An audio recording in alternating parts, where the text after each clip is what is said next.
The first half of 2022 has been nothing short of disappointing for investors across the spectrum, whether it be equities or fixed income.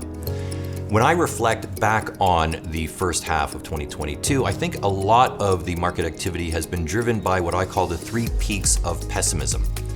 In particular, these three peaks include the sentiment around the general economy in the United States and Canada, the views towards inflation and the interest rate environment, and thirdly, the equity market activity that follows each of these first two. First, looking at the pessimism around the general sense of the economy in the United States and Canada, there's been a lot of talk over the last quarter with respect to the potential for recession.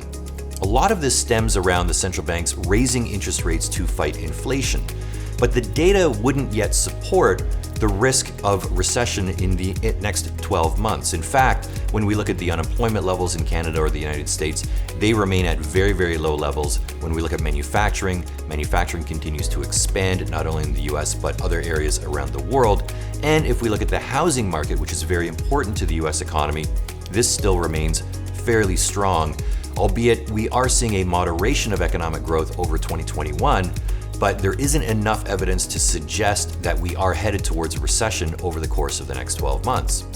The second peak of pessimism that we need to overcome is surrounding inflation and interest rates, in particular, central banks raising interest rates to stem the high inflation that we've seen so far this year.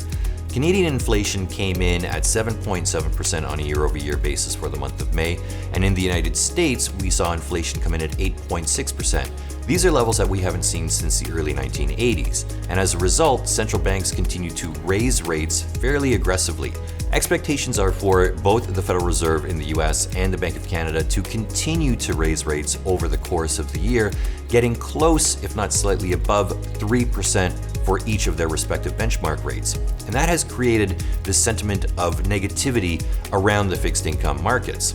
That has fed into the third peak of pessimism, which is the equity market volatility. In the United States, the S&P 500 that was in a correction in the first quarter extended that correction into a bear market by dropping by more than 20% into the second quarter. But it wasn't just the United States. We saw corrective markets in Canada, as well as Europe and other areas around the world. All of this has to do with the views towards the economy, the views towards inflation, and what central banks are doing.